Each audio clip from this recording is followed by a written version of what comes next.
Adobe Firefly is the all-in-one creative studio with AI-powered image and video editing for today's creative process. Built for creators of every kind, Firefly helps you generate, edit, and experiment fast. Because the asks aren't getting smaller, the budgets aren't getting bigger, and the timelines, oh yeah, still tight. With all the best creative AI models in one place, Firefly brings your ideas to life. Unlock a better way to make with Adobe Firefly. Please note, this podcast contains references to physical and sexual assault and graphic depictions of violence. Listener discretion is advised. The views and opinions expressed throughout this podcast are solely those of the individuals expressing them and do not necessarily align with the opinions or beliefs of the host or producers. Hey, it's Troy here. I just wanted to let you know that we're currently working on a Q&A episode for Blunt Force Trauma. If you've got any questions you'd like to ask me, Rosemarie, Amanda, Caitlin, or Casey, jump on over to echospace.media/tips and send us a voicemail message or a text message. And now, today's episode.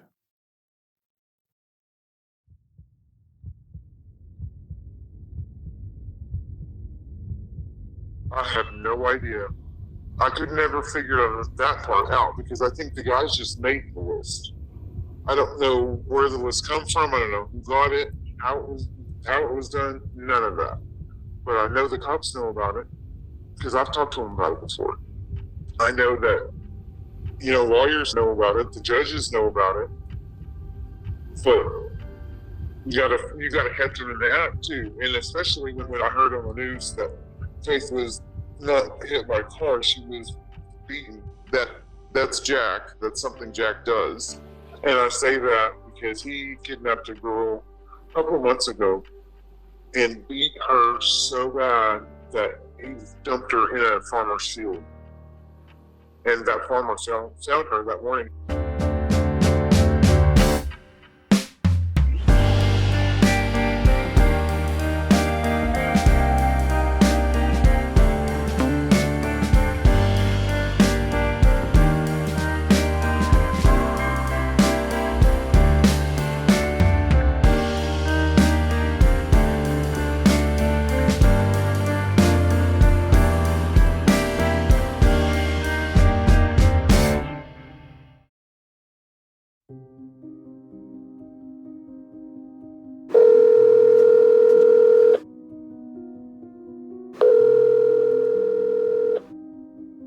Hello.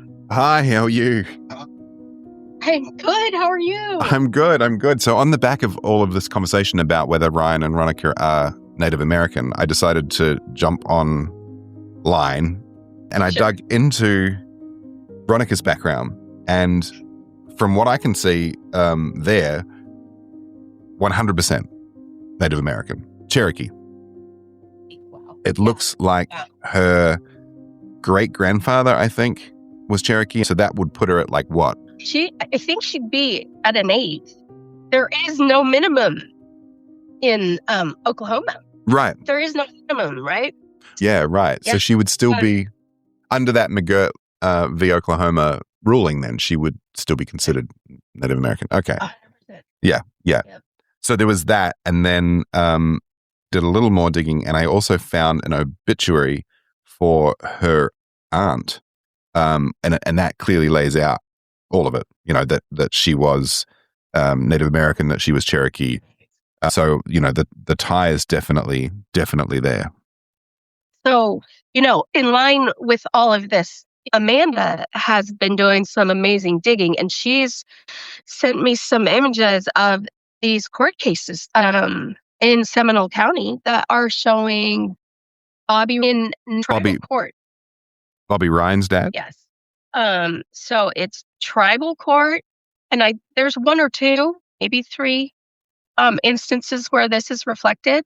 So in tribal court. Okay, so in tribal court. So is it on both sides for Ryan? I mean, does Ryan have a father who is Native American and a mother? I mean, it's a pretty amazing find. Yeah. And kind of helping put things together, put these pieces of puzzle together to really get this jurisdiction right. Yeah. Well, I mean, that's the thing, isn't it? If you look at it that way, even if, let's say, Bobby isn't, but his court case is fighting someone who is, it's from enough different angles that, one of them has to check out, right? Like one of them clearly indicates that there is that lineage there and heritage there. So, from... And maybe, Troy, maybe this is why the light horse show up, because, percentage-wise of people who might be or might not be, they probably needed to be there and knew they needed to be there. Yeah, and what this is the thing I don't get either. Like, I'm not a homicide investigation. I'm not a homicide investigator. Neither are you, and neither is Amanda. Right. And we're able to find this information. Like, why can't anybody else? Like, what? Exactly. This clear. Yeah. So that's just it's just continually. That's frustrating. It's so. I can't imagine how Amanda and Caitlin feel after all these years of just closed doors. But it is constant for them. It's constant. Yeah. A door slamming in their face. It's everywhere they go. Nobody wants to help. Yeah, they're all passing the buck or shutting the door.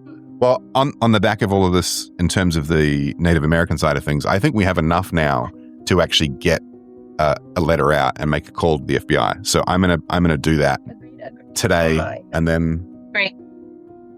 Hopefully they take it on and see it. Yeah. Yep. Hopefully, I'm praying, and they should. If they follow the McGirt decision, this is right in line with it. So, yeah. Maybe we'll get some answers.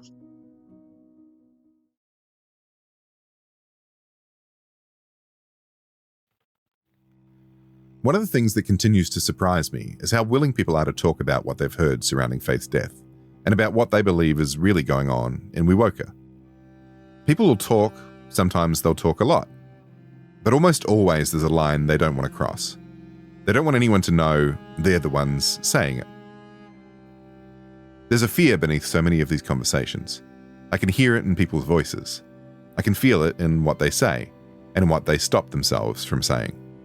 And what strikes me the most is the fear seems to run deeper than the question of who may have been responsible for Faith's death. It feels bigger than that. Amanda, Caitlin, and Casey, of course, are different. But almost everyone else I speak to seems to be carrying the same quiet warning. I'll tell you what I know, but you can't let anyone else know it came from me. And when Amanda sends me 2 new clips, I begin to understand why. As you'll hear shortly, the voices of both callers have been distorted to protect their identities. Jack and Ryan were friends. Jack is known for beating women. He's known for kidnapping women. I kind of think Jack was involved in it. I know Jack and Faith knew each other. This man beat me, and everybody knew he's like the big bad wolf in town. You don't go against him. You know what I'm saying? Jack's been connected to all that shit, and Jack and Ryan see each other a lot. There's several of them connected to all that, and there's so many missing women in Shawnee. That's why I say Faith, because they had a list at one time. I don't know if you ever heard of the list of girls that they were going to kill, that they didn't want living anymore. And they started their list. Some of the people they got, some of the people who are digging up their bodies right now. It was a list of women that they were supposed to take out. Faith was on the list. I was on the list. There's all kinds of women on the list. There was like 10 girls on it. But they had a list of people that they were going to kill. I don't know why. I still have never figured out why. And Jack and Ryan see each other a lot in the Pink House. It's in Shawnee, but they call it the Pink House. But it's just a dope house. You heard about the Logan County house where they're digging up bodies out there, right? There's a house in Shawnee, they're doing that too as well. There's a house in Bethel, they're doing that too as well. All 3 houses they found bodies. They're up to 21 bodies so far. There's a lot of weird stuff. And a lot of shit that's happening that's like, why are they getting by with that? Why don't, but I'm going, why the fuck is this not on the news? There was 5 girls come up and said at one time in Shawnee, like, I'm going to have from the story, so it'll be about 2019, 2020. There were so many girls between 18 and 20. There's a shit ton of girls that come up missing. They'd be lying in ditches, and that's his MO. That's what he does. And when I heard that she was not ran over by a car, that she was beaten to death, that's Jack. The whole thing leaves me in a state I'm not really sure how to describe. There's a tightness in my chest that I can't seem to shake. A kill list, kidnapping, bodies piling up. I felt out of my depth before this. Now it kind of feels like I'm trying to swim up from the bottom of the ocean while I'm chained to the ground. I click play on the second tape, nervous, uncomfortable, and with absolutely no idea what to expect. Sometimes if you sit back, stuff will come to you. I want to be truthful with you about everything. And the sheriff there in Seminole County threatened me. And I had to back off. That's why I don't like them. I don't trust them. One of the guys was murdered. And then the head guy that done it was going to tell on everybody else. So they went up there and murdered him. He beat him so badly, he had a brain aneurysm and died. A detective called me to come up to the sheriff's office to talk to him. And I went up there to talk to him, and the sheriff drove up, and he came over there and threatened me again. He's going to put us in prison for the rest of our lives, and he's threatened me with bodily harm. But that's the reason I don't trust Seminole County. My grandson's friend, she told me, she said, I need to tell you something. She said, but I'm scared. And I said, why are you scared? She said, because I'm scared of that woman. And I said, what woman? And she said, do you know Smurf's old lady? And I said, to tell you the truth, I don't know who he's with now. And her name's Virginia or something like that. She heard them talking about it. She told me it was the boyfriend of your daughter, and they were fussing, and she was going to take off walking. But the mama got a hold of her. And she's the one that killed her. She beat her to death. And they put her on the highway. And she said, they said a car hit her, but she didn't have any marks like a car hit her. I said, no. If she'd have been hit by a car, she'd have broken bones. And really, I called the highway patrol. I called them, but they haven't called me. He said he would have the highway patrol to call me, but they didn't call me. So I thought maybe the guy who was investigating it was off duty. But I know if I go to the sheriff, what's going to happen. Because he's Smurf's friend. But anyway, this girl, she heard them talking about it, and she said it was Faith's boyfriend's mama that did that to her. And I said, who's his mother? And she said, she lives with Smurf. And I said, I didn't know Smurf had an old lady. And she said, yeah, she's got 3 kids. I said, Smurf's kids? And she said, no, they're hers. And she said, Faith was out there at his house, and she said her and her boyfriend got into it, and she said, and Mama went up on her and beat her to death. And I said, are you serious? And she said, yeah. I said, was Smurf there? And she said, I don't know who was there. She said, but I had went out there and I heard them talking about it. She said, I'm scared to death of that woman. The mom said that I guess she didn't realize that the little girl was deceased, and they put her on the highway and said something they said about a truck hitting her. The little girl told me that she didn't have no marks on her, and that the mama had beat her in the head. I don't know if that's what her cause of death was, but that's what she had heard. And she said, if a car would have hit her, wouldn't she have been bruised or anything? And I said, well, it looks like her face, bones would be broken and everything. The whole thing reminds me of that old saying. If one person calls you a horse, you can ignore them. If 3 people call you a horse, well, maybe you should buy yourself a saddle. A few days later, I get a message from Rosemarie. She's teed up a meeting with one of the most well-known and well-regarded forensic pathologists in the industry. He's taken a look at Faith's autopsy report for us, in isolation of anything else, and he takes us through it, point by point. I call Amanda the second we finish up, to fill her in on his findings.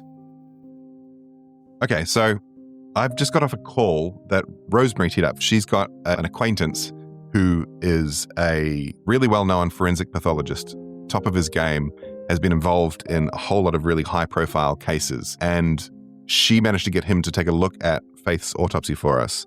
He doesn't want his name out there just yet until we have some kind of support from law enforcement or the medical examiner or the district attorney or someone, or the FBI, someone in that area that says, okay, we're gonna investigate this deeper. And if that happens and we can get that happening, then he's happy to step forward and get involved. But right now, he doesn't want his name out there, so we're just going to call him Tony. But he's happy for me to share with you exactly what he had to say, and I found it really, really fascinating because obviously we had Anna look through it and give her opinion on it. His opinion differs completely, and this is the complexity of it all. The one thing that they do both agree on is that there is no way in hell that Faith was hit by a car at 75 miles an hour. His take on it is that she wasn't hit by a car at all, even at 25 miles an hour. It's not consistent with a vehicle strike. One of the key things that he mentioned was in terms of the ribs that were broken, and that she had fractures on ribs, I think it was 2 to 5 in the front and 4 in the back. He was saying that doesn't make sense because there would have been more ribs broken. Like those particular ribs, it would have been the ones that surrounded them as well. And his view was that was actually more consistent with more localized impacts. I asked him what he thought could have caused that, and his take on it was that it could be something like stomping. He kept coming back to the fact that it looked like a beating. He said that, obviously the head injuries, arm injuries, lacerated spleen, they're all consistent with Faith being either beaten or kicked more so than a pedestrian versus vehicle. You remember Stevie mentioned that Ryan used to squeeze her. So I asked him specifically whether he thought that something like that could have caused it, and he said no. He didn't think that was possible. The other thing I talked to him about was the livor mortis and whether the secondary livor would have shown up within the window of time that Faith was on the highway. And his answer to that was no. There wasn't enough time for it to have settled if she was on her side. So therefore, it is unlikely that there would have been a secondary livor mortis. So that answers that question a little bit. That was one of the questions we had outstanding of why was that not recorded? It probably didn't settle and it probably didn't exist. So, okay, hold on. Go back. Sure. Livor mortis. The livor mortis was fixed on her posterior, correct? Correct. So, and it doesn't fix until 6 hours later? At least. So how is it that livor mortis was apparent and fixed on posteriorly, but she was on her left side? So it would have been when they took her away. So they would have positioned her on her back when they took her away, and then she would have waited that way until they performed the autopsy, essentially. So it would have set while she was waiting. Okay. So which means she was on the side of that highway for supposedly 4 hours on her left side. So this is where So within that 4 hours, there would have been no kind of indication? There would have been. It would have started to settle in that space, but what it doesn't fix. It doesn't start to fix until after that 6 hour window. So even at 6 hours, it's not fully fixed. It's just that's when it starts to fix in that position. So it potentially would have been visible on her left side at that sort of 4-hour mark when they first got to the scene. But after she was then taken away and she was put on her back, it means that she must have been on her back for at least 6 hours before they performed the autopsy. Then that's when it would have fixed. So it would have shifted from her left side to her back and then fixed. The other question that I had around that, which was whether there was any way we could tell whether her body had been moved to the highway. His view on that again was probably not. He said he asked about blood on the ground, and I said no, there wasn't any. So he found that interesting, given that she had a head injury, right? Right, and head injuries bleed profusely. The other thing as well was the fact that her bra was cut. That's one that I wondered whether that was something that could have been done by emergency services. But his take on that was no, that's not something they would do. They don't cut it. They can work around it.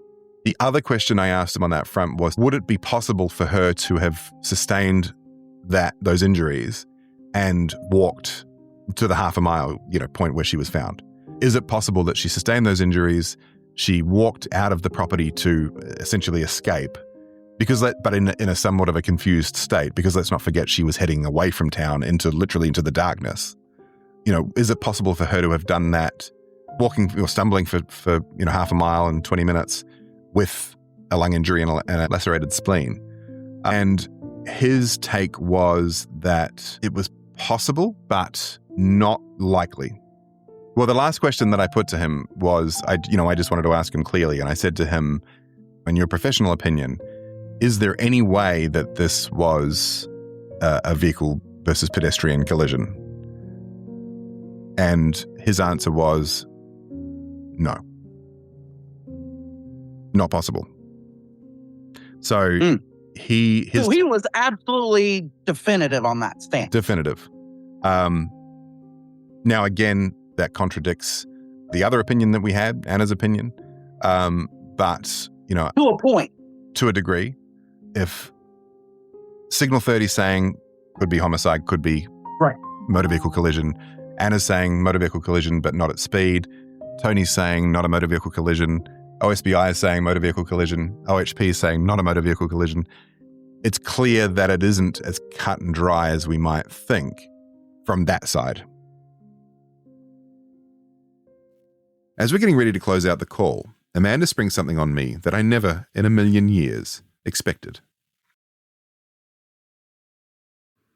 Okay, so Ryan reached out to Caitlin, talking about how he wants to tell the truth and he wants to meet with us.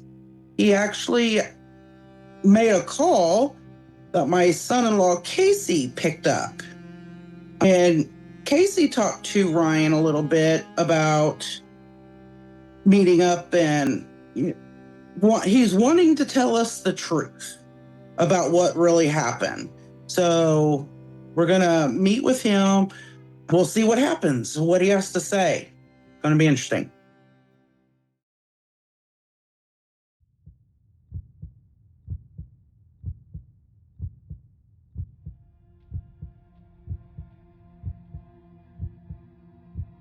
I don't know how to tell anybody this. The only thing I know to do is to do the right thing. And I loved Faith. I loved her with everything in me. And I want y'all to know that. I fought and I fought and I fought. And I know everybody's fought. And this whole time, I've been thinking I've been scot-free. I felt like I was scot-free, but it's holding me down. I don't know how to let go in life of anything. And I feel like the only way for me to let go of anything is to let go of the truth. I don't know how to tell y'all this, but I feel like she killed herself because of our relationship. And because of the things we've said to each other. And I don't. She did not kill herself, Ryan. And she was not hit by a car. Did your mother not tell you? She said, somebody said it was angle iron. I told them it was, but no. She fell. Investigators had that conversation with your mom. The whole vehicle thing was ruled out a long time ago. She did not kill herself. She was not hit by a car. Fell and ran.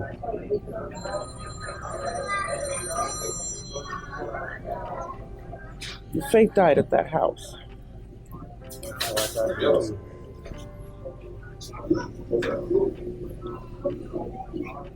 You know what? Not just your past relationship that we know about I know. that is point the finger at you.